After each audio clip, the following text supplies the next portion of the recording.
സത്യം ഓല് കേസ് കൊടുക്കും. സത്യം ഫോണിന്റെ കയ്യിലുണ്ടല്ലോ, സത്യം സത്യം പോലെ പറയും. കൈയെടുക്ക്, എത്ര വട്ടം എന്റെ കൂടെ പോയിക്കണം?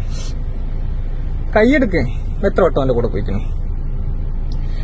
അതിന് മുമ്പേ എനിക്ക് ഞാൻ വേണോ ആര്യ പറ. നമസ്കാരം. 3-4 ദിവസമായിട്ട് ഒരു അവിഹിത വീഡിയോ സോഷ്യൽ മീഡിയ മൊത്തം കറങ്ങി നടക്കുന്നുണ്ട്. അത് ഭയങ്കര വൈറലായി. അപ്പം ആ അവിഹിത വീഡിയോ കണ്ടാൽ നമ്മളെല്ലാവരും വിചാരിക്കും ഈ ക്വസ്റ്റ്യൻ ചെയ്യുന്ന ആള് ഈ പറയുന്ന സ്ത്രീയുടെ ഭർത്താവാണ് എന്നുള്ളത്. അല്ല, ഭർത്താവല്ല, അതും ഒരു ലിവിങ് ടുഗദർ ബന്ധം, അങ്ങനെ വേണമെങ്കിൽ നമുക്ക് പറയാം. ഇപ്പോഴത്തെ ഒരു ജനറേഷൻ പറയുന്ന ഒരു സംഭവമാണല്ലോ ലിവിങ് ടുഗദർ. അങ്ങനെ പറയുമ്പോൾ നിങ്ങൾ വിചാരിക്കും എന്നാൽ ഇവര് വേറെ കല്യാണമൊന്നും കഴിക്കാതെ ഇവർ രണ്ടുപേരും ആദ്യമായിട്ട് കണ്ടുമുട്ടി റിലേഷൻഷിപ്പിലായതാണ്. അതൊന്നും അല്ല, ഇതിനകത്ത് ഭയങ്കര വലിയ കഥകളൊക്കെ ഉണ്ട്. അപ്പൊ എന്തായാലും നമുക്ക് ആ വീഡിയോ കണ്ടുകൊണ്ട് അങ്ങ് തുടങ്ങാം. സിമ്പിൾ ആയിട്ടുള്ള ചോദ്യം, സിമ്പിൾ ആയിട്ടുള്ള ഉത്തരം. എനിക്ക് ഞാൻ വേണോ പറയേ. ഓ വേണ്ട. അപ്പൊ ഞാന് പറഞ്ഞോ, വേണ്ടെങ്കിൽ വേണ്ട, വേണമെങ്കിൽ വേണം. വേണ്ട, ഓക്കെ. ഓനും വേണ്ട, ഞാനും വേണ്ട. ഈ സ്ത്രീക്ക് ഈ രണ്ടുപേരെയും വേണ്ട, കള്ളക്കാമുകനെയും വേണ്ട, ഈ പറഞ്ഞ പോലെ ലിവിങ് ടുഗദറിൽ നിന്ന ആളിനെയും വേണ്ട. ഇതിനു മുമ്പ് ഇതിന് പുറകിൽ വേറൊരു കഥയുണ്ട്, അത് നമുക്ക് പറയാം. ഇങ്ങനെ പോകെ നമുക്ക് പറയാൻ പറ്റും. ചുരുക്കത്തില് മൊത്തത്തിൽ അവിഹിതമാ. ഈ പറയുന്ന ഈ ചോദിക്കുന്ന പുള്ളി നമ്മൾ വിചാരിക്കും അയ്യോ ഡീസന്റ് ആണ്. അതൊന്നും അല്ല, അങ്ങോട്ട് പോകെ അറിയാം. ഇതുവരെ എന്നായിട്ട് റിലേഷൻ ആയിരുന്നോ? എന്റെ കയ്യിൽ നിന്ന് 10-40-30,000 വാങ്ങിനോ? എന്നെ സ്നേഹിച്ചതിനെ കൊണ്ടല്ല എന്റെ കാര്യമൊക്കെ ഞാൻ നോക്കിയേ, എന്റെ ചെലവൊക്കെ ഞാൻ നോക്കിയേ ആണോ? എത്ര വട്ടം എന്റെ കൂടെ കിടന്നു പറ? ഈ ഫസലിന്റെ വട്ടം എത്ര വട്ടം കിടന്നു? 3-4 വട്ടം. എവിടെ വെച്ചിട്ട്? ഇനി പേടിപ്പിച്ചിട്ട് പറയിക്കുന്നൊക്കെ പറയും, അതൊക്കെ എന്റെ കാര്യം. എവിടെ വെച്ചിട്ട്? പെരിന്തൽമണ്ണ. ഏത് ഈ അന്ന് പോയ ഫസൽ എന്നെങ്ങാണ്ടാ ചോദിക്കുന്നത്. അങ്ങനെ ഫസൽ എന്ന ആളിന്റെ കൂടെയാന്നാ പറയുന്നത്. അതെന്തു ആയിക്കോട്ടെ. ഇപ്പോൾ ഈ പുള്ളി പറയുന്നുണ്ട് 2 വർഷമായിട്ട് ഈ പുള്ളിയുടെ കൂടെ ഉണ്ട് ഈ സ്ത്രീ. ഈ സ്ത്രീ 2 വർഷമായിട്ടുണ്ടെങ്കിലും 43,000 രൂപ എന്റെ പോയി എന്നാണ് പറയുന്നത്. 2 വർഷത്തേക്ക് 43,000 രൂപ. അപ്പൊ ഞാനൊരു കമന്റ് ബോക്സിൽ നോക്കിയപ്പോൾ ആ കമന്റ് എഴുതിയേക്കാണ് ഒരു ദിവസത്തേക്ക് 59 രൂപ പോലും, ഒരു ദിവസത്തേക്ക് 59 രൂപ പോലും ആകുന്നില്ലല്ലോടെ എന്നും, ഇതൊക്കെ ശരിയായില്ല, ശരിയാവത്തില്ല എന്നൊക്കെ പറയുന്നു. എന്തായാലും കൈയോടെ പൊക്കിയപ്പോഴത്തേക്ക് പിന്നെ അങ്ങോട്ട് ക്വസ്റ്റ്യൻ ചെയ്യല. ഈ ക്വസ്റ്റ്യൻ ചെയ്യൽ കേട്ട് കഴിഞ്ഞാൽ നമ്മൾ വിചാരിക്കുന്നത് പോലീസ് മുറയിലൊക്കെയാണ് ക്വസ്റ്റ്യൻ ചെയ്യുന്നത്. ശരിയാണ്, പുള്ളി ക്വസ്റ്റ്യൻ ചെയ്യുന്നതിനോട് നമുക്ക് ക്വസ്റ്റ്യൻ ചെയ്യേണ്ടതൊന്നും പറയാൻ പറ്റില്ല. 2 വർഷത്തോളം പുള്ളിയുടെ കൂടെ ഏത് ബന്ധം ആയിക്കോട്ടെ, ലിവിങ് ടുഗദറോ ഏത് ടുഗദറോ എന്തെങ്കിലും ആയിക്കോട്ടെ, പുള്ളി കൂടെ കൊണ്ട് നടന്നുള്ള ചെലവും നോക്കി എല്ലാം ഭക്ഷണവും വാങ്ങിച്ചു കൊടുത്ത് അതുപോലെ നോക്കിക്കൊണ്ട് നടന്നതാ. പക്ഷെ എന്ത് ചെയ്യാം, പുള്ളിക്കാരി ഈ പറയുന്ന ആളിനെ തേച്ചു, വേറൊരുത്തിന്റെ കൂടെ പോയി, ഈ ഫസൽ എന്ന് പറയുന്ന ആളുടെ കൂടെ പോയി ഈ പുള്ളിയെ തേച്ചു. ഈ ചോദ്യം ചെയ്യുന്ന ആളുടെ കയ്യിൽ ഈ പുള്ളിക്കാരി എങ്ങനെ വന്ന് പെട്ടു എന്ന് നമുക്കറിയണ്ടേ? അത് പോകെ അറിയാം. ചോദിച്ചാണോ? പിന്നെ ഏതിലോടിച്ചു? ഏതിലോടിച്ചു പറയടി. ഇതുപോലെ കേസ് കൊടുക്കും, കാരണം ആ ഞൊണ്ടി സപ്പോർട്ടാണ്. പിന്നെ നീ പറഞ്ഞിട്ട് കാര്യമില്ല, എനിക്ക് വേണ്ടത് അങ്ങനെയല്ലോ. ഇത് പറ, എത്ര വട്ടം, എവിടെ വെച്ചിട്ട്? അല്ലെങ്കിൽ ഞാൻ തല്ലും. പറയും മിനിയാന്ന് പോയിനാ മിസ്സോ തല്ലും എന്നൊക്കെ പറയുന്നുണ്ട്. ഓക്കെ, അതൊക്കെ ആ ഒരു ദേഷ്യത്തിന്റെ മേളില് പറയുന്നതായിരിക്കാം, തല്ലും കൊല്ലും എന്നൊക്കെ എന്ന് നമ്മൾ വിചാരിക്കും അല്ലേ? അതൊന്നും അല്ല, ഇവൻ തല്ലിയിട്ടുണ്ട്. അവിടെയാണ് ഇവന് ഫാൾട്ട് സംഭവിച്ചിരിക്കുന്നത് എന്നേ ഞാൻ പറയത്തുള്ളൂ. ബാക്കിയെല്ലാം ഓക്കെ. ഇപ്പം അവൻ ആദ്യമായിട്ടാണ് ഈ വീഡിയോ, ഞാൻ ആദ്യം കാണുന്ന വീഡിയോ ഇതാണ്. ആ വീഡിയോ കണ്ടപ്പോൾ എനിക്ക് നോർമലി ഒരാൾ പ്രതികരിക്കുന്ന പോലെ തോന്നിയുള്ളൂ. ലിവിങ് ടുഗദർ ആയിക്കോട്ടെ, ഞാൻ പറഞ്ഞതുപോലെ ഇപ്പൊ കല്യാണം കഴിച്ച് ജീവിക്കുന്നതായിട്ട് ഏതും ആയിക്കോട്ടെ, പുള്ളിയോട് ഈ പുള്ളിക്കാരി കാണിച്ചത് മഹാതണ്ടിത്തരമാണ്. തണ്ടിത്തരം എന്ന് പറഞ്ഞു കഴിഞ്ഞാല് ആ പുള്ളി വിശ്വസിച്ച് സ്നേഹിച്ച് നല്ല ഒരുപാട് സ്നേഹിച്ചൊക്കെ കൊണ്ട് നടന്നതാണ്. അപ്പം അങ്ങോട്ട് ചാടിപ്പോയപ്പം പുള്ളിക്ക് അങ്ങോട്ട് സഹിക്കാൻ പറ്റുന്നില്ല. അപ്പം പുള്ളിയുടെ സേഫ്റ്റിക്ക് വേണ്ടിയായിരിക്കാം പുള്ളി ഒരു വീഡിയോ എടുത്തു വെക്കുന്നത്. പ്രത്യേകം നിങ്ങൾ ഓർക്കണം, ഭർത്താവല്ല, അത് പ്രത്യേകം ഓർക്കണം. അപ്പൊ ഭർത്താവ് എവിടെ എന്നൊരു ചോദ്യം വരും. മുന്നോട്ട് കേൾക്കാം. കല്യാണം കഴിഞ്ഞ് 2 കുട്ടിയില്ല എനിക്ക്. ഓനെ കുറിച്ച് ഫുൾ ഡീറ്റെയിൽ ഓന്റെ കൂട്ടുകാർ പറഞ്ഞ വോയിസ് എനിക്ക് കേട്ടില്ല. ഓന്റെ പണി ഏതാണെന്ന് കേട്ടില്ലേ? എന്റെ നെക്സ്റ്റ് പണി നോക്കിയവനല്ലേ, എല്ലാ എവിഡൻസും തന്നില്ലേ? ഇപ്പൊ വിളിച്ചപ്പോ പറഞ്ഞെന്താണ്, എന്നെ തല്ലണ കേട്ടിട്ട് അവൻ പറഞ്ഞെന്താണ്, ഈ എന്താ ചെയ്തോ? കല്യാണം കഴിഞ്ഞ് 2 കുട്ടികളില്ലേ എന്ന് ചോദിക്കുന്നുണ്ട്. അപ്പൊ നമ്മളെന്താ വിചാരിക്കുന്നത്? കല്യാണം കഴിച്ച് 2 കുട്ടികളായി, ഈ ചോദ്യം ചോദിക്കുന്ന പുള്ളിയുടെ കുട്ടികളാണെന്ന് നമ്മൾ തെറ്റിദ്ധരിക്കും. ഒരിക്കലും നിങ്ങൾ തെറ്റിദ്ധരിക്കരുത് കേട്ടോ. ഇതിനകത്ത് വേറൊരു കഥയുണ്ട്. ഇനിയിപ്പോ ഞാൻ എന്താ ചെയ്യേണ്ടി?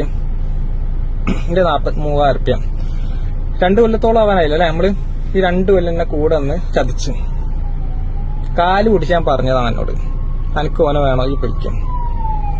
എന്നിട്ടും 2 കൊല്ലം കൂടെ വന്ന് ചതിച്ചു.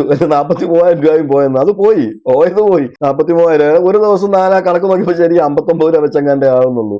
നീ അങ്ങ് ക്ഷമിക്ക്, നീയും പുണ്യാളനൊന്നും അല്ലല്ലോ. എന്റെ കൂട്ടാനിക്ക് വിളിച്ചിങ്ങാണ്ട് ഓനിക്കൊരു ഗിഫ്റ്റ് കൊടുക്കണം, വാങ്ങിച്ചു കൊടുക്കണം. ഓന്റെ കൂടെ മെഞ്ഞാന്ന് പോയി കിടന്നിട്ടും അല്ലേ? അപ്പൊ ഇജ്ജ് പറയാം എനിക്ക് കാമത്തിന്റെ പ്രശ്നമാണ്. എന്താണ് എന്റെ പ്രശ്നം? പറ, ഇജ്ജെന്നെ പറ. എനിക്ക് എന്റെ പ്രശ്നം എന്താണ്? കാമാണോ? പ്രശ്നം അവന് ഇതുവരെ മനസ്സിലായിട്ടില്ല എന്തിന്റെയാണെന്ന്. ഈ പറഞ്ഞത് തന്നെ പ്രശ്നം ആ കാമത്തിന്റെ പ്രശ്നം തന്നെയാണ്. ഇത് ഒന്നും രണ്ടിലൊന്നും നിൽക്കുന്ന കേസ് കെട്ടല്ല. നമുക്ക് പോകാതെ അറിയാൻ പറ്റും. എന്താന്ന് വെച്ചാല് ഇത് വെറും തറ കേസാ. ഇത് വേറെയാണ്. ഇതിന്റെ അസുഖം മറ്റേ ഹോർമോണിന്റെ അസുഖമാ, വേറൊന്നുമല്ല. ഹോർമോൺ കുറച്ചു കൂടിപ്പോയി, അതിന്റെ ഒരു പ്രശ്നം ഉണ്ടെന്ന് നമുക്ക് മനസ്സിലാവും. എന്റെ വീട്ടിൽ നിന്ന് കടിച്ചു പുറത്താക്കിയല്ലേ ചാടി പോയിട്ട്? എല്ലാം അറിഞ്ഞിട്ട് തന്നെ സ്വീകരിച്ചില്ല ഞാൻ. തന്റെ വീട്ടിൽ നിന്നും അടിച്ചിറക്കിയതല്ലേ ചാടിപ്പോയിട്ട്. അപ്പം ഈ പുള്ളി എടുത്ത് വരുന്നതിന് മുമ്പേ ഒരു ചാട്ടം കഴിഞ്ഞു. ഓക്കെ, കല്യാണം കഴിക്കാത്ത ഞാൻ ഇതെല്ലാം അറിഞ്ഞിട്ടും നിന്നെ സ്വീകരിച്ചില്ലേ എന്നുള്ളത്. എന്താ വെച്ചാല് ഒരു ഭർത്താവ് ഉണ്ടായിരുന്നു, ആ ഭർത്താവിന്റെ അടുത്ത് നിന്ന് ചാടി വേറൊരുത്തന്റെ കൂടെ പോയി. ആ ചാടിയ ഒരുത്തന്റെ അടുത്ത് നിന്നാണ് ഈ പുള്ളി എല്ലാം ക്ഷമിച്ചിട്ട് അങ്ങനെ ക്ഷമിച്ച് സ്വീകരിച്ചതാണ് ഈ പുള്ളി. ഓർത്തോണം, ഭർത്താവിനെ തേച്ച് വേറൊരുത്തന്റെ കൂടെ ചാടിപ്പോയി, അവിടുന്ന് പിന്നെ എത്തിയതാണ് ഈ പുള്ളിയുടെ കയ്യില്. പിന്നെ ഇവിടുന്ന് ചാടിപ്പോകുന്നത് വലിയ അത്ഭുതമൊന്നുമില്ല നമ്മളിത് കേൾക്കുമ്പോൾ, ശരിയല്ലേ? എന്നിട്ട് പുള്ളി ഒരു വീഡിയോ ഒക്കെ എടുത്ത് ഞാൻ പുണ്യാളന, സന്ധ്യ പുണ്യാളന എന്ന് പറയുന്ന പോലെ ഞാൻ പുണ്യാളനാന്ന് കാണിക്കാൻ വേണ്ടിയിട്ട് പുള്ളി ഒരു വീഡിയോ എടുത്ത് സോഷ്യൽ മീഡിയയിൽ അങ്ങ് പ്രദർശിപ്പിച്ചു. അപ്പൊ എന്റെ പ്രശ്നം എന്താണ്? കാമം. എടേ, നിന്റെ കൂടെ വന്നപ്പോഴും ഇതൊക്കെ തന്നെ അല്ലേടേ? നിന്റെ കൂടെ വന്നപ്പോഴും ഇതൊക്കെ തന്നെ അല്ലേ പ്രശ്നം? വേറെ എന്തെങ്കിലും പ്രശ്നം ഉണ്ടെന്ന് പുള്ളിക്കാരി പറഞ്ഞോ? പറയാനുള്ള അവസരങ്ങളാണത്. ഹോസ്റ്റലിന്റെ കൂടെ സെക്സ് ഇല്ലാന്നല്ല, പക്ഷെ അതിനേക്കാൾ കൂടുതൽ സംസാരിക്കും, യാത്രയും. അതാണ് അതില് സെക്സും ഒന്നുമില്ല കേട്ടോ. സെക്സ് മാത്രമൊന്നുമല്ല, സംസാരിക്കും, യാത്ര ചെയ്യും. പിന്നെ അതിന്റെ ഇടയ്ക്ക് എങ്ങാനും വല്ലതും നടന്നാലേ ഉള്ളൂ. സംസാരിക്കാൻ വേണ്ടി പോയതാ.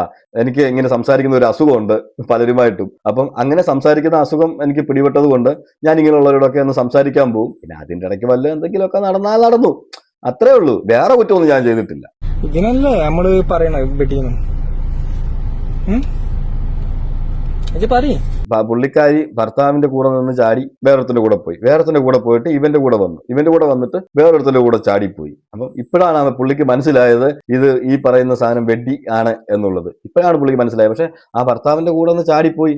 ആ ചാടിപ്പോയ ഒരുത്തനുണ്ടല്ലോ, അവൻ എങ്ങനെയും തലേന്ന് ഒഴിപ്പിക്കാൻ വേണ്ടിയിട്ട് ഇന്ന് നിന്നപ്പോഴായിരിക്കും ഈ പുള്ളി പോയി ചാടി കൊടുത്തത്. അപ്പൊ ഇതൊരു അസുഖമാണ് കേട്ടോ. പക്ഷെ ഇനിയും മാറിക്കൊണ്ടേയിരിക്കും. പുള്ളിക്കാരി ഇനിയും അടുത്ത മേച്ചിൽപ്പുറങ്ങൾ തേടി പോകുന്ന ഒരാളായിട്ട്, എനിക്കിങ്ങനെ മേച്ചിൽപ്പുറങ്ങൾ തേടി പോകുന്ന ഒരാളായിട്ട് പുള്ളിക്കാരി അങ്ങനെയാണെന്ന് എനിക്ക് തോന്നുന്നു. ഫസ്റ്റിൽ പൈസ നീ തോന്നുന്നു എനിക്ക് ഉറപ്പൊന്നുമില്ല. ഞാൻ ചെക്ക് ചെയ്യും, GP ഒക്കെ എല്ലാം ചെക്ക് ചെയ്യും, വീഡിയോ എടുത്ത് ഒക്കെ ചെക്ക് ചെയ്യും. പൈസ നീ അയച്ചാ? ഉറപ്പ് അയച്ചിട്ടില്ല.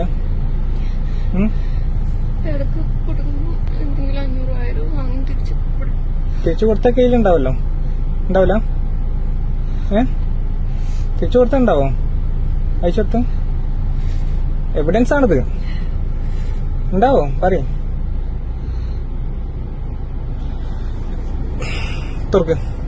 അപ്പൊ ഇടയ്ക്ക് ഈ പറയുന്ന അപ്പുറത്തെ ഫസൽ എന്ന് പറഞ്ഞ ആ പുള്ളിക്കും പൈസ അയച്ചു കൊടുത്ത കണക്കിക്കാണ് ചോദിക്കുന്നത്. എത്ര രൂപ അയച്ചു കൊടുത്തു? ഇടയ്ക്കിടയ്ക്ക് 500 1000 ഒക്കെ ചോദിക്കുമ്പോൾ ഞാൻ അയച്ചു കൊടുക്കുമായിരുന്നു എന്നാണ് പറയുന്നത്. അത്രമാത്രം ആത്മാർത്ഥ ബന്ധമായിരുന്നു. അതിനിടയ്ക്കാണ് ഈ പുള്ളി പോയി വീണത്. എന്നെ ചതിച്ചതിന്റെ അനുഭവിച്ചാ? ചതിക്കാൻ നല്ല രസമല്ലായിരുന്നോ? അല്ലേ? നല്ല രസമല്ലായിരുന്നോ രണ്ടാക്കും കൂടിയും? അല്ലേ? എന്നെ ചതിച്ചിട്ട് റൂം എടുത്തിട്ട് ഓന്റെ എങ്ങനെ ഇമ്പി കൊടുക്കാൻ നല്ല രസമല്ലായിരുന്നോ? പറയടി. ആ കയ്യൊന്ന് കാണിക്ക് ക്യാമറയില് കാണട്ടെ. അനുഭവിച്ചില്ല നന്നായിട്ട്? ഇനി മേലാൽ ഒരു മനുഷ്യന് ചതിക്കാൻ നിൽക്കരുത്. പുള്ളി ഇനിയാണ് അതിനെ ഞാൻ ക്രൈം എന്ന് തന്നെ പറയത്തുള്ളൂ. ശരി, നീ അത് ചെയ്തു. നീ എന്നിട്ട് കൊണ്ടുവന്നത് നീ ആരുടെ? നീ കൊണ്ടുവന്നിട്ട് സോഷ്യൽ മീഡിയയിൽ കൊണ്ടുവന്ന് പ്രദർശിപ്പിച്ചിട്ട് ഒരു പെണ്ണിനെ, ഓക്കെ, അവളവിടെ നേരത്തെ കണ്ട വീഡിയോയിൽ അവളവിടെ കുറ്റങ്ങളൊക്കെ ഏറ്റു പറയുന്നുണ്ട്. നിനക്ക് വേണോ വേണ്ടായോ? നീ തള്ളിക്കളയുക. നീ നിന്റെ പാർട്ടിന് ബോഡി എന്ന് പറയാം. എന്തായാലും നീ കൈയോടെ പിടിച്ചല്ലോ. നിന്റെ 43,000 രൂപയല്ലേ പോയുള്ളൂ. ഇപ്പം ഈ പെണ്ണിനെ നിങ്ങൾ ശ്രദ്ധിച്ചു കാണുക. അത് തെറ്റ് ചെയ്തതിനെ ഞാൻ ഒരിക്കലും ന്യായീകരിക്കുന്നില്ല. ഇവള് ചെയ്തത് പോക്കർത്തരവാ. എന്തോ അതിന് പറയുന്നത് നമ്മുടെ നാട്ടിലൊക്കെ പറയുന്ന വേറൊരു സംഭവമാ. അപ്പം ആ ഒരു സംഭവമാണ് ഇവള്. ഞാൻ സമ്മതിക്കുന്നു, നീ പറയുന്നതെല്ലാം സമ്മതിക്കുന്നു, നീ ചെയ്തതിനോടെല്ലാം ന്യായീകരിക്കുന്നു. കഴിഞ്ഞ വീഡിയോയിൽ ഓക്കെ നീ 2 തല്ലെങ്ങാണ്ട് കൊടുത്തു എന്നൊക്കെ പറയുന്നുണ്ട്. ആ ദേഷ്യത്തിൽ നീ തല്ലും, സമ്മതിച്ചു. നീ കൈയോടെ പിടിച്ചു, നീ തല്ലി. പക്ഷെ നീ അതിനുശേഷം നീ ഇപ്പം വന്നിട്ട് ഇതിപ്പോ രാത്രിയിലാണ് ഈ വീഡിയോ ഇട്ടേക്കുന്നത്, ഇതെല്ലാം കഴിഞ്ഞതിന് ശേഷം നീ ഇപ്പൊ കാണിച്ചേക്കുന്നത് എന്താ? അപ്പം കൊണ്ടുപോയി നീ ശരിക്കും ഉപദ്രവിച്ചിട്ടില്ലേ? അപ്പം ഇത് നീ ചെയ്തത് ഒരു ക്രൈം തന്നെയാണ്. എന്നിട്ട് നീ അത് സോഷ്യൽ മീഡിയയിൽ കൊണ്ടുവന്ന് നീ അങ്ങ് നീ ആരെയും ചതിക്കാൻ പാടില്ലെന്ന്. പിന്നെ ഇതില് അവൾ ഇനിയും ചതിക്കും, പലരെയും ചതിക്കും, അത് നമുക്ക് എല്ലാവർക്കും അറിയാം. നീ ഇങ്ങനെ തല്ലി നീ ഇങ്ങനെ പട്ടിയെ തല്ലുന്ന പോലെ തല്ലിയിട്ട് ഇവിടെ കൊണ്ടുവന്ന് വീഡിയോ എടുത്തിട്ട് നീ ഇനി ആരും ചതിക്കരുതെന്ന് പറഞ്ഞ് ഉപദേശിച്ചു കഴിഞ്ഞാൽ അവൾ ചതിക്കാതിരിക്കുമല്ലേ? അവളെ കുറിച്ച് കേട്ടതൊക്കെ നമുക്കറിയാം. ഞാൻ പല കമന്റുകളിലും പലരുടെയും കമന്റുകളൊക്കെ കണ്ടു. ഇവളൊരു കെട്ടുവാനെ ഇട്ടിട്ട് വേറത്തിന് കൂടെ പോയെന്നും അതിനുശേഷം നീ കൊണ്ടുപോയതെന്നും നീ ആത്മാർത്ഥമായിട്ട് നീ ഉണ്ടാക്കിയെന്ന് പറഞ്ഞിട്ട് ശരി, സമ്മതിച്ചു, അവൾ വേറൊരുത്തിന്റെ കൂടെ പോയി, അത് തെറ്റാണ്, സമ്മതിച്ചു. അത് നീ ഭർത്താവൊന്നും അല്ലല്ലോ, നീ കെട്ടിയവനൊന്നും അല്ലല്ലോ. ഇത്രയും അങ്ങനെ ചോദിക്കാൻ നീ ലിവിങ് ടുഗദർ അല്ലായിരുന്നോ? കെട്ടിയാൽ കെട്ടി, ഇല്ലെങ്കിൽ ഇല്ല എന്നുള്ള രീതിയിൽ താമസിക്കുമല്ലായിരുന്നോ? എന്നിട്ട് നീ കൊണ്ടുപോയിട്ട് അവളെ പട്ടിയെ തല്ലുന്ന പോലെ തല്ലിയിട്ട് നീ കൊണ്ടൊന്ന് പ്രദർശിപ്പിക്കുന്ന ആരെ ഇനി ചതിക്കരുതെന്ന് പറഞ്ഞിട്ട് അത് നീ ഒരു ഇത് സത്യത്തിൽ ഇത് പോലീസിന് കേസെടുക്കാം. ആ പെണ്ണ് കൊണ്ടുപോയി ഒരു കേസ് കൊടുത്താൽ നീ കുരുങ്ങും. അതിനോട് മാത്രം എനിക്ക് യോജിപ്പില്ല. നീ ഈ തല്ലിയിട്ട് കൊണ്ടുവന്നിട്ട് നീ പ്രദർശിപ്പിക്കുന്നതിനോട്. സ്നേഹിച്ചിട്ട് എന്താക്കരുത്, ചതിക്കരുത്. മനസ്സിലായോ? ചതിച്ചാൽ എന്താവും ഇതുപോലെ ഇരുന്ന് പിന്നെ കരിയേണ്ടി വരും. ഫോൺ വിളിച്ചിട്ട് ഫോൺ എടുക്കണ്ട, ഓൻ എടുക്കും. കുറച്ച് കഴിഞ്ഞിട്ട് ഓൻ പ്രശ്നമൊക്കെ മാറിയിട്ട് വീണ്ടും ഓൻ എന്നെ വെട്ടാൻ വേണ്ടിയിട്ട്, എന്നെ കളിക്കാൻ വേണ്ടി കൊടുക്കും, വിളിക്കും. ഓന്ന് ആശ്വാസം നൽകും നിനക്ക് വാക്കുകളിലൂടെ. ഓക്കെ, പ്രശ്നം വരുമ്പോ മുങ്ങും. അത് കള്ളവടി വെക്കല്ല, അത്രേ ഉള്ളൂ. അപ്പൊ ഈ അങ്ങനെ വെടി വെക്കാൻ കൊടുത്ത് അങ്ങനെ ജീവിക്കുക. എനിക്കൊരു കുട്ടിയില്ലേ, എത്ര 2 മക്കളില്ലേ അല്ലെ? ഒരു പെൺകുട്ടീന്റെ വാപ്പന്റെ അടുത്ത് ഒരു ആൺകുട്ടിയില്ലേ, ഒരു ആധാർ കാർഡ് പോലില്ലേന് അല്ലേ? ബാപ്പയില്ല, അമ്മയില്ല. ഇവൻ തന്നെ ചോദിക്കുന്നു, നിനക്കൊരു ആൺകുട്ടിയില്ലേ, നിനക്കൊരു പെൺകുട്ടിയില്ലേ, നിനക്ക് അതിന്റെ മക്കൾക്ക് ആധാർ കാർഡ് ഉണ്ടോ? ഇതൊക്കെ ഇവൻ ചോദിക്കുന്നുണ്ട്. എടാ, നിന്റെ കൂടെ ഇവള് താമസിച്ചുകൊണ്ടിരുന്നപ്പോഴും ആ പെമ്മക്കളും ആമക്കളും ഒക്കെ അവിടെ ഇല്ലായിരുന്നോ? ഉണ്ടായിരുന്നല്ലോ. നിനക്കിപ്പോ എന്തോ പ്രത്യേകിച്ച് ഒരു സ്നേഹം അവരോട്? ഈ പറയുന്ന കെട്ടിയവനെ ഇട്ടിട്ട് വേറത്തിന്റെ കൂടെ പോയി, അവനൂടെ പോയിട്ട് നിന്റെ കൂടെ വന്നു, അപ്പോഴും ഈ പറയുന്ന പെൺകൊച്ചും ആൺകൊച്ചും ഒക്കെ ഇവൾക്ക് ഇല്ലായിരുന്നു. അല്ല, ഞാൻ അറിയാൻ വയ്യാഞ്ഞിട്ട് ചോദിക്കുക. നീ പുണ്യാളനാവുന്നോ? നീ കുറച്ച് പുണ്യാളനാവുന്നുണ്ട് ഇതിനകത്ത്. അതാണ് എനിക്ക് പിടിക്കാത്തത്. നീ അങ്ങനെ പുണ്യാളനാവരുത്. നീ കാണിച്ചതും തെറ്റൊക്കെ തന്നെ. ഒരുത്തിയുടെ കൂടെ കല്യാണം കഴിക്കാതെ ജീവിക്കുന്നു, അതാക്കെ നിന്റെ ഇഷ്ടം, നമ്മൾ സമ്മതിച്ചു. എന്നിട്ട് അവള് നിന്നെ വേണ്ട, വേറൊരുത്തിന്റെ കൂടെ പോയി. നീയൊക്കെ വേണ്ടെങ്കിൽ നീ കളഞ്ഞിട്ട് പോകണം. നീ നിന്റെ കൂടെ നിന്നപ്പം അവള് നിന്നെ കുറച്ച് പറ്റിച്ചു എന്ന് പറഞ്ഞ് നിനക്ക് ആദ്യത്തൊക്കെ ദേഷ്യം വരും, നീ തല്ലുകയൊക്കെ ചെയ്തു, സമ്മതിച്ചു. രണ്ടാമത് നീ കൊണ്ടുപോയി ഇത്രയും ഉപദ്രവിച്ചിട്ട് ആ പെണ്ണിന്റെ ഇരിപ്പ് കണ്ടോ? നീ കൊണ്ടുവന്ന് ഉപദ്രവിച്ചിട്ട് ഇവിടെ കൊണ്ടുവന്ന് പ്രദർശിപ്പിക്കുകയും നീ പുണ്യാളനാകാൻ വേണ്ടിയിട്ട് നീ കുറച്ച് മക്കളുണ്ടെന്ന് പറഞ്ഞിട്ടുള്ള അവർക്ക് 2 മക്കളുണ്ട്, നീ മറ്റേതായിപ്പോവും മറിച്ചതായിപ്പോവും എന്ന് പറഞ്ഞിട്ട് നീ വീഡിയോ ചെയ്ത് ഈ പറയുന്ന നിന്റെ ഫേസ് എന്താ നീ കാണിക്കാത്തത്? നീ അതുകൂടെ കാണിക്കണ്ടേ? നീ ആരാന്ന് കൂടെ പബ്ലിക്കിനെ അറിയണ്ടേ? അല്ലേ, ഒരു ആധാർ കാർഡ് പോലില്ലല്ലോ. ഇവിടെ കള്ളവടി വെച്ചങ്ങാണ്ട് ജീവിക്കാൻ അല്ലേ? എന്നിട്ട് വാക്കുകൾ എനിക്കെന്റെ മോനാണ്. മോനിക്ക് വേണ്ടി എന്താ ചെയ്ത് മറ്റുള്ളവർക്ക് കിടന്നു കൊടുക്കുന്നോ? പറയടി, മോനിക്ക് വേണ്ടി എന്താണ് ചെയ്ത് മറ്റുള്ളവർക്ക് കിടന്നു കൊടുക്കുന്നോ? പറ, എന്റെ കുട്ടിക്ക് വേണ്ടി എന്താ ചെയ്ത്? നിങ്ങളെ ഈ വീഡിയോയുടെ പ്രത്യേകം ശ്രദ്ധിക്കണം കേട്ടോ. ഈ വീഡിയോ നോക്കിയ കൈയ്യ് 2 കൈയിലും നല്ല അടി കിട്ടിയിട്ടുണ്ട് കേട്ടോ. ഇനി കൈയും മുഖത്തിനൊക്കെ അടി കിട്ടണമെന്ന് അറിയത്തില്ല, അത് നമുക്ക് തെളിയുന്നില്ല. ഈ 2 കൈയും ശ്രദ്ധിച്ചാൽ മനസ്സിലാവും, ബ്ലഡ് വരുന്നുണ്ട്. അപ്പോഴും നമ്മൾ നോക്കുമ്പോഴും ബ്ലഡ് വരുന്നുണ്ട്. ഇവിടെ ഞാൻ ന്യായീകരിക്കുമല്ലോ, ഇവിടെ ഞാൻ ഒരിക്കലും ന്യായീകരിക്കത്തില്ല. പക്ഷെ ഇവൻ ചെയ്ത പ്രവൃത്തിയായിട്ടോ എനിക്ക് ന്യായീകരിക്കാൻ പറ്റത്തില്ല. എടാ, നീ കൊണ്ടുപോയി ഞാൻ നേരത്തെ പറഞ്ഞതുപോലെ നിനക്ക് വേണ്ട, നീ ആദ്യമേ ആ വീഡിയോ ഇട്ടു, നിനക്ക് വേണ്ടെങ്കിൽ നീ കളഞ്ഞിട്ട് പോവാ. നീ 2 കൊടുത്തു, അപ്പം കൊടുത്തു എന്ന് പറയുന്നുണ്ട്. നീ കൊടുത്തു, കളഞ്ഞു. നീ ഇത് കൊണ്ടുപോയി ശരിക്കും നീ ഉപദ്രവിച്ചിട്ടുണ്ട്. നിന്റെ ദേഷ്യം തീരെ നീ ഉപദ്രവിച്ചിട്ടുണ്ട്. അത് ക്രൈം തന്നെയാണ്. ആ ക്രൈം ചെയ്തിട്ട് നീ ഇത് കൊണ്ടുവന്ന് പബ്ലിക്കിൽ ഇട്ടിട്ട് കാണിക്കുകയാണ് നീ ഉപദ്രവിച്ചു എന്നുള്ള രീതിയിൽ. ഞാൻ ഇപ്പോഴും പറയുന്നു, ഈ കേൾക്കുന്നവർ തെറ്റിദ്ധരിക്കരുത്. ഞാൻ ഒരിക്കലും ഇതിനെ 2നെ ന്യായീകരിക്കത്തില്ല. ഇവിടെ ഞാൻ ഒട്ടും ന്യായീകരിക്കത്തില്ല. ബാതൊന്ന് സംസാരിക്കടി. നല്ല തല്ലിട്ടില്ല അല്ലേ? തല്ലണ്ടന്നെ ശരിക്കും ഇജ്ജ് കാണിച്ചതിന്? തല്ലണ്ടേ? തല്ലി കൊല്ലണ്ടിയല്ലേ ഇജ്ജ് കാണിച്ച്? ഇന്നെ ചതിച്ചതിന്റെ വീഡിയോ കണ്ടില്ലേ? എന്റെ മുഖഭാവം ഞാൻ കണ്ടില്ല എന്നെ ചതിക്കുമ്പോള്ള അല്ലേ? 2 കൂടി നിന്നിട്ടില്ലേ? ഇനി മേലാൽ ചെയ്യരുത്. ഇപ്പഴെന്തായി? ഞാനില്ല, ഓനുണ്ടാവും. കള്ളവടി വെക്കുന്നവൻ എന്തായാലും ഉണ്ടാവും. ഓന് പോകുന്നില്ല, കള്ളവടി വെക്കാണ്. ഓൻ പോകൂല, മനസ്സിലായോ? ഓൻ എന്നെ വിട്ടു പോകൂല. ഓൻ കള്ളവടി വെച്ചു കൊടുക്കും. ഒരു പ്രശ്നം വന്നാലോ അനക്ക് എന്തെങ്കിലും കിടപ്പിലായാലോ ഒന്നിനും ഓൻ ഉണ്ടാവില്ല. ഓനിക്ക് കള്ളവടി വെച്ചാൽ മതി. ഓക്കെ, മനസ്സിലായ? ഇപ്പൊ കിട്ടിയില്ലേ? സമാധാനായില്ലേ? എല്ലാ ബന്ധവും തീർന്നില്ലേ? ഇതിൽ നിന്ന് മറ്റൊരു കാര്യം എനിക്ക് കൃത്യമായിട്ട് മനസ്സിലാവുന്നുണ്ട്. ഞാൻ പറഞ്ഞല്ലോ, ഈ പുള്ളി ചെയ്ത ഇതിനോട് ഞാൻ ന്യായീകരിക്കുന്നില്ല എന്ന് ഞാൻ ശക്തമായിട്ട് അത് എതിർക്കുന്നു. അതിനെതിരെ ഇനി സ്വയം പോലീസ് കേസെടുത്താലും നമുക്കൊന്നും പറയാനില്ല അതിനകത്ത്. പക്ഷെ പുള്ളി ആത്മാർത്ഥമായിട്ട് സ്നേഹിച്ചിരുന്നു. ഇപ്പൊ അവന്റെ കൂടെ പോയിട്ട് വന്നെന്ന് പറഞ്ഞാലും പുള്ളി ആ തെറ്റുകളൊക്കെ തിരുത്തി അവൾ വന്നതാണല്ലോ എന്ന് പറഞ്ഞ് പുള്ളി ആത്മാർത്ഥമായിട്ട് സ്നേഹിച്ചിരുന്നു എന്നുള്ളത് ആ പുള്ളിയുടെ ആ വാക്കുകളിൽ നിന്ന് നമുക്ക് മനസ്സിലാവും. എടാ അതിന് ഞാൻ പറയുന്നത് നീ സ്നേഹിച്ചു, ശരിയാണ്, നീയും കല്യാണം കഴിച്ചിട്ടില്ല, ലിവിങ് ടൂതറൊക്കെ ആയിരുന്നു എന്ന് പറഞ്ഞാലും നീ ഈ പട്ടിയെ തല്ലുന്ന പോലെ ഒരു പെണ്ണിനെ ഇങ്ങനെ തല്ലണോ? എന്നിട്ട് തല്ലിയതിരിക്കട്ടെ, നീ തല്ലി, ഓക്കെ, എന്നിട്ട് നീ ഇവിടെ കൊണ്ടുവന്നിട്ട് വീഡിയോ ഇട്ടിട്ട് തല്ലി, അല്ലെങ്കിൽ ഇനി ആരോട് അങ്ങനെ ചെയ്യരുത്, നിനക്ക് ശരിക്കും തല്ല് കിട്ടിയില്ലേ എന്നൊക്കെ നീ ഇവിടെ വന്നിട്ട് കാണിക്കേണ്ട ആവശ്യമുണ്ടോ? ഇത് മറ്റുള്ളവർ കണ്ടു, ആദ്യത്തെ വീഡിയോ കണ്ടു, ചെയ്ത് തെറ്റ് മനസ്സിലായി, ഇവള് വെറും ബ്ലോക്ക് കേസാണെന്ന് മനസ്സിലായി, ഇവള് പോയി, അങ്ങനെ പോയി, ഇനി ഇവള് ഇനിയും പോവും, ഇല്ലൊന്നും പറയുന്നില്ല. പക്ഷെ നീ ആ വീഡിയോയില് ഇപ്പൊ നീ ആണെങ്കിൽ കല്യാണം കഴിച്ചിട്ടില്ല, ലിവിങ് ടൂതർ ആണെന്ന് പറഞ്ഞാലും ശരി, ഓക്കെ, അങ്ങനെ പോയതാണല്ലോ. എനിക്ക് ആ വീഡിയോയിൽ നിന്ന് ആദ്യം കണ്ടപ്പോൾ എനിക്ക് മനസ്സിലായത് അവൻ ഒരുത്തിയുടെ കൂടെ ഇവള് ചാടിപ്പോയി, ഒരുത്തിന്റെ കൂടെ പോയി, അവളാണെങ്കിൽ പിന്നെ ഇവങ്ങേര് ക്ഷമിച്ച് കണ്ടിട്ട് ഇങ്ങനെ കൊണ്ടുവന്ന് 2 വർഷം കൂടെ താമസിപ്പിക്കുന്നു. അപ്പം ലിവിങ് ടൂതർ ആണ്, അങ്ങേരുടെ സ്നേഹം ഉണ്ടായിരിക്കാം. അപ്പൊ അങ്ങേർക്ക് അത് കണ്ടപ്പം ഇഷ്ടപ്പെട്ടില്ല, ഇങ്ങനെയുള്ള സീൻ കണ്ടപ്പം, അപ്പൊ അങ്ങേര് പ്രതികരിക്കുന്നു എന്ന് മാത്രമേ എനിക്ക് തോന്നിയുള്ളൂ. പക്ഷെ നീ ഇപ്പൊ കാണിക്കുന്നത് അങ്ങേയറ്റമാണ്. എനിക്ക് അത്രേ പറയാനുള്ളൂ. ഇതിനകത്ത് ഇപ്പൊ അവർക്ക് ആരെയും, നിന്നെ ന്യായീകരിക്കേണ്ട ആവശ്യമില്ല, അവളെ ന്യായീകരിക്കേണ്ട ആവശ്യമില്ല. പക്ഷെ നീ ഇപ്പൊ ചെയ്തത് പട്ടിയെ തല്ലുന്ന പോലെ നീ ശരിക്കും തല്ലിയിട്ടുണ്ട്, നല്ല അടി കൊടുത്തിട്ടുണ്ട്. അതിന്റെ മോൻ കണ്ട അറിയാം, പേടിച്ച് വിറച്ചിരിക്കുക. ഈ പറഞ്ഞ നീ പുണ്യാളനൊന്നും അല്ലല്ലോ, ഞാൻ ഈ ചോദിക്കുന്ന പോലെ നീ പുണ്യാളനാണോ? അല്ല. അല്ലെ നീ നിന്റെ മോൻ കാണിക്കുക. നീ എന്താ നിന്റെ മോൻ കാണിക്കാത്തത്? നിന്റെ മോൻ കാണിക്കാതെ നീ ആ കൊച്ചിന് അവിടെ മാത്രം മുഖം എടുത്ത് കാണിച്ചു വെച്ചോണ്ടിരിക്കുന്നല്ലോ. അത് ക്രൈം എന്ന് പറയുന്ന സംഭവം നീയും ചെയ്തിട്ടുണ്ട്. എന്നിട്ടും എനിക്ക് പുതിയ ഫോൺ ഞാൻ വാങ്ങിച്ചെന്ന് അന്നെ സേഫായിട്ട് എല്ലാം ഞാൻ ചെയ്യുന്നുണ്ട്. അതിനുള്ളൊരു സ്നേഹം എനിക്ക് ഉള്ളത് കൊണ്ടാണ്. പക്ഷെ എന്ന് വെച്ചിട്ട് ഈ ചെയ്തേന് എനിക്കൊന്നും അത് ഈ നാളെ എനിക്ക് തോന്നും ഞാൻ പൊട്ടനാന്ന്, എനിക്കും തോന്നും. ഓനിക്കിപ്പോ ഞാൻ എന്ത് ചെയ്യാനാ? അവന്റെ വൈഫിനൊക്കെ വിളിച്ചു പറഞ്ഞിട്ട് എന്റെ കെട്ടിയാൻ കിടന്നോട്ടെ, അല്ല കൂട്ടിക്കൊണ്ട് ഓടെ കൂടെ കിടന്നോട്ടെ, എനിക്ക് കുഴപ്പമില്ല എന്ന് പറഞ്ഞ കെട്ടിയോളാണ് ഓനിക്കുള്ളത്. അവളെ പറഞ്ഞില്ലേ ഉള്ള സിറ്റുവേഷൻ എങ്ങനെയാണ്. ഓക്കെ, അപ്പൊ ഓനിക്ക് അങ്ങനെ കിടന്നോടത്തി ജീവിക്കും ഇനിയുള്ള കാലം. ഓക്കെ, അപ്പൊ ഈ പറയുന്ന ഫൈസൽ എന്ന് പറയുന്ന പുള്ളിയുടെ കെട്ടിയോളെ വിളിച്ചു ഇങ്ങനെ പറഞ്ഞപ്പം ആ പുള്ളിക്കാരി പറഞ്ഞു, എനിക്കൊരു കുഴപ്പമില്ല, എന്റെ കെട്ടിയോൻ അങ്ങനെ കിടന്നോട്ടെ, അങ്ങനെ പൊയ്ക്കോട്ടെ, എനിക്ക് നോ പ്രോബ്ലം എന്ന് അവരെ കെട്ടിയോള് പറഞ്ഞു എന്നാണ് പറയുന്നത്. അപ്പം ആ കെട്ടിയോക്ക് വിഷയമില്ല, എന്റെ കെട്ടിയോൻ എങ്ങനെയും പൊയ്ക്കോട്ടെ, ആരുടെയും കൂടെ പൊയ്ക്കോട്ടെ, എനിക്ക് വിഷയമില്ല എന്ന് ഈ പുള്ളിക്കാരൻ വലിയ കാര്യത്തിൽ വിളിച്ച് പറഞ്ഞതായിരിക്കും. നിന്റെ കെട്ടിയോൻ എന്റെ ഈ കൊച്ചിനെ ഇവിടെയും കൊണ്ട് പോയെന്ന് പറയാൻ വേണ്ടി വിളിച്ചതാണ്. അപ്പൊ തിരിച്ചു കിട്ടിയ ആൻസർ അങ്ങനെയാണ്. എല്ലാം മൊത്തത്തിൽ ഈ കഥ കൊള്ളാം, എല്ലാം മൊത്തത്തിൽ അവിഹിതം. എന്റെ ഭർത്താവ് പോയാലും എനിക്ക് കുഴപ്പമില്ല എന്ന് പറഞ്ഞ് അപ്പുറത്തെ സൈഡിൽ നിന്ന് പറയുന്നത്, എന്റെ ഭർത്താവ് ആരുടെ കൂടെയും കിടന്നോട്ടെ, എനിക്ക് യാതൊരു വിഷയമില്ലെന്നാണ് ഈ ഫൈസൽ എന്ന് പറയുന്ന എന്റെ ഭാര്യ പറഞ്ഞത് എന്നാണ് ഇയാള് പറയുന്നത്. നിന്നെ ശല്യം ചെയ്യാനോ നിന്റെ ഭാഗത്തേക്കോ വരാൻ നിൽക്കരുത്, കേട്ടല്ലോ. പന്നതാ എനിക്ക് കിട്ടിയ ഞാൻ തിരിച്ചാ നിൽക്കണേ, നന്നായിട്ട് ഞാൻ തിരിച്ചാ നിൽക്കണേ. നീ എന്റെ വഴിക്ക് പോവാ. Okay okay.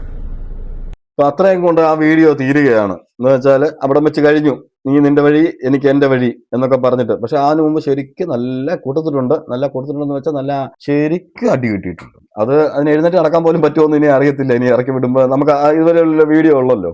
പക്ഷെ ഇതിനകത്ത് ഞാൻ പറയുന്നത് കറക്റ്റായിട്ട് ഈ പുള്ളിക്കാരി അടുത്ത് ഇഷ്ടമൊക്കെ ഉണ്ടായിരുന്നു. അപ്പൊ ഒരുത്തന്റെ കൂടെ ചാടി പോയിട്ട് വന്നതെന്ന് പറഞ്ഞാലും പുള്ളി ആത്മാർത്ഥമായിട്ട് കല്യാണം പോലും കഴിക്കാത്ത ആളാണെന്നാ പറയുന്നത്. ഇതുവരെയും കല്യാണം കഴിക്കാത്ത ആളാണ് ഈ വീഡിയോ എടുത്തിരിക്കുന്നത്. അപ്പൊ ലിവിങ് ടുഗദറായിട്ട് ഈ പുള്ളിക്കാരിയെ കണ്ടപ്പം ശരി, നിന്റെ അതെല്ലാം ക്ഷമിച്ചിരിക്കുന്നു എന്ന് പറഞ്ഞ് പുള്ളിക്കാരിയെ കൂടെ കൂട്ടി. പുള്ളിക്കാരി പണി കൊടുത്തപ്പം അവന് സഹിക്കാൻ പറ്റിയില്ല. അത് നമ്മൾ ഞാൻ പറഞ്ഞല്ലോ, അത് ആദ്യത്തെ വീഡിയോ തന്നെ നമുക്ക് കേൾക്കുന്നുണ്ട്. അപ്പൊ തന്നെ പുള്ളി കണ്ടപ്പോ തന്നെ അടി കൊടുത്തെന്നോ ഒക്കെ പറയുന്നുണ്ട്, അതിനകത്ത് തല്ലി എന്നൊക്കെ പറയുന്നുണ്ട്. അതിനുശേഷം വീട്ടിൽ കൊണ്ടുപോയിട്ട് ശരിക്കും തല്ലിയിട്ടുണ്ട്. ഒരാൾക്ക് ദേഷ്യം വരുമ്പം ചെയ്യും, ഇല്ലെന്ന് പറയുന്നില്ല. പുള്ളി അത്രയ്ക്ക് സ്നേഹിച്ചിരിക്കാം. ഞാൻ ഈ പറയുന്നത് പോലെ കല്യാണം കഴിച്ചിട്ടില്ല, നിങ്ങൾ പ്രത്യേകം ഓർക്കണം. ലിവിങ് ടുഗദർ ആണ്. നമ്മുടെ നാട്ടിൽ ഇപ്പം ഞാനിപ്പോ പറയുകയാണ്, ലിവിങ് ടുഗദർ ആണെന്ന് പറഞ്ഞാൽ നിനക്ക് എന്താണ് അടിക്കാൻ യോഗ്യത എന്ന് ചോദിച്ചു കഴിഞ്ഞാൽ കുറച്ച് പേര് വന്ന് ഇപ്പൊ തള്ളി എന്റെ കമന്റ് ബോക്സ് മൊത്തം വന്ന് പറയും, നിനക്ക് എന്താണ് അവരെ ഒരുമിച്ച് താമസിച്ച ലിവിങ് ടുഗദർ ആണെന്ന് പറഞ്ഞാൽ നിനക്ക് എന്താണ് കുഴപ്പം എന്ന് ചോദിച്ചു കളയും. ലിവിങ് ടുഗദർ ബന്ധത്തെയൊക്കെ സപ്പോർട്ട് ചെയ്യുന്ന ഒരുപാട് പേരുണ്ട്. ഞാൻ അതിനെതിരാണ് കേട്ടോ. ഞാൻ ഇപ്പോഴേ പറഞ്ഞേക്കാം, ലിവിങ് ടുഗദർ ബന്ധത്തിനൊക്കെ ഞാനെതിരാ.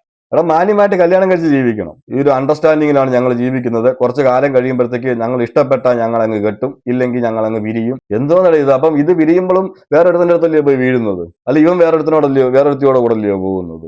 ഇതിനോടൊന്നും എനിക്ക് താല്പര്യമില്ല. പിന്നെ താല്പര്യമുള്ളവരുണ്ട്. പിന്നെ എന്റെ കമന്റ് ബോക്സിൽ വന്ന് കിടന്ന് മെഴുകാനൊന്നും നിൽക്കണ്ട കേട്ടോ. എനിക്ക് ഈ ലിവിങ് ടുഗദറിനോടൊന്നും അങ്ങനെയുള്ള ഒരു ബന്ധത്തിനോടൊന്നും താല്പര്യമില്ലാത്ത ആളാണ് ഞാൻ. അങ്ങനെ ഒരു ബന്ധം വെക്കുന്നുണ്ടെന്ന് പറഞ്ഞാൽ അവരോട് എതിർപ്പ് തന്നെയാണ് എനിക്ക്. അതിപ്പം കല്യാണം കഴിക്കാതെ അഴിഞ്ഞാടി നടന്നാൽ ലിവിങ് ടുഗർ എന്ന് പറഞ്ഞാൽ മതിയല്ലോ. ഇപ്പൊ ഒരുപാട് പേര് ചെയ്യുന്നുണ്ട്, കല്യാണം കഴിക്കത്തൊന്നുമില്ല, അഴിഞ്ഞാടി അങ്ങ് നടക്കും, എന്നിട്ട് പറയും ലിവിങ് ടുഗദർ ആണ്. ഇപ്പൊ ഒരു ഫാഷനാണ് living together. Okay, living together എങ്കിൽ ലിവിങ് ടുഗദർ. ഞാൻ ഇപ്പൊ പറഞ്ഞല്ലോ ഇവരുടെ കാര്യത്തില്. അങ്ങനെ പുള്ളിക്കാരന് ഇഷ്ടം വന്നില്ല, പുള്ളിക്കാരന് സഹിക്കാൻ പറ്റിയില്ല, പുള്ളിക്കാരൻ അതിനുള്ള മരുന്നൊക്കെ കൊടുത്തപ്പോൾ പറഞ്ഞു വിട്ടിട്ടുണ്ട്. ഞാൻ പറഞ്ഞില്ല, രണ്ടുപേരെ എനിക്കിതിനകത്ത് ന്യായീകരിക്കാനൊന്നും പറ്റത്തില്ല. എങ്കിലും ഇവൻ കാണിച്ചത് ഈ പെണ്ണിനോട് കൊടുക്കേണ്ടത് കൊടുത്തതെല്ലാം ശരിയാണ്. പക്ഷെ ഇവൻ അവസാനത്തെ ആ വീഡിയോയിൽ ഞാൻ കണ്ടതിൽ ഇവൻ ശരിക്കും ഉപദ്രവിച്ചിട്ടുണ്ട്. അങ്ങനെ ഒരു ഉപദ്രവം ഇതിനോട് ഞാൻ സപ്പോർട്ട് ചെയ്യുന്നില്ല. അവനിത് പബ്ലിക്ക് വന്ന് പറഞ്ഞുകൊണ്ടാണ് എനിക്ക് പബ്ലിക്ക് പറയേണ്ടി വരുന്നത്. ഇവനിപ്പം രണ്ടെണ്ണം കൊടുത്തു, അല്ലെങ്കിൽ ഇത്ര ഉപദ്രവിച്ചു, ആ വീഡിയോ ഒന്നും ഇട്ടില്ല, അവരവരുടെ പാട്ടിന് പോയെന്ന് പറഞ്ഞാൽ നമ്മൾ ആരും ഇതിനകത്ത് പ്രതികരിക്കാൻ വരുന്നില്ല. പക്ഷെ ഞാൻ ഈ പെണ്ണുങ്ങളെ ആരും വിചാരിക്കരുത് ഞാൻ ഇനി പെണ്ണുങ്ങളെ ന്യായീകരിച്ചുകൊണ്ട് വരുവാണെന്ന്. ന്യായീകരിക്കൊന്നുമില്ല. ഒരു പെണ്ണിനെ ഇട്ട് ഇത്രയും ഉപദ്രവിക്കാൻ പാടില്ല. നിനക്ക് വേണ്ടെങ്കിൽ നീ നീ കൊടുത്തല്ലോ, നീ അടി കൊടുത്തു, അല്ലെങ്കിൽ 4-5 എണ്ണം കൊടുത്തു, നീ പറഞ്ഞു വിട്ടു എന്നുള്ളതാണ്. അല്ലാതെ ഞാൻ ഇരിപ്പ് കണ്ട ആ കൈയൊക്കെ നോക്കുമ്പോൾ നിങ്ങൾക്ക് പ്രത്യേകം നിങ്ങൾ എടുത്തു നോക്കിയോ, ആ കയ്യിലൊക്കെ നല്ല ചോരയുടെ പാടുണ്ട്. അപ്പം ശരിക്കും അടിച്ചിട്ടുണ്ട്. ഇനി ആ കൈയും കാലൊക്കെ പൊക്കാൻ പറ്റുമെന്ന് ആർക്കും അറിയത്തില്ല. തലയിലൊക്കെ ഇടയ്ക്ക് കൈയൊക്കെ വെക്കുന്നുണ്ട് ആ പെണ്ണ്, തലയ്ക്കൊക്കെ ശരിക്കും കിട്ടിയിട്ടുണ്ട്. അതിനോടൊന്നും ഞാൻ യോജിക്കുന്നില്ല. ഈ തല്ലിപ്പടിപ്പിച്ച് ഇവനെന്നാ വേണ്ടാന്ന് പറഞ്ഞ് ഇവൻ കളയുമല്ലേ, ഇവൻ തല്ലാൻ പോകുന്നത്. നിന്റെ 43,000 രൂപ പോയനാണോ നീ പിടിച്ച് തല്ലിയത്? എന്തായാലും നിങ്ങൾ നിങ്ങളുടെ അഭിപ്രായം പറ. ഞാൻ കൂടുതൽ പറഞ്ഞു കഴിഞ്ഞാൽ ചിലപ്പോൾ ഞാൻ വേറെ എന്തെങ്കിലുമൊക്കെ പറഞ്ഞു പോകും. നിങ്ങൾ നിങ്ങളുടെ അഭിപ്രായങ്ങൾ കമന്റ് ചെയ്യുക. മറ്റൊരു വീഡിയോ ആയിട്ട് നമുക്ക് കാണാം.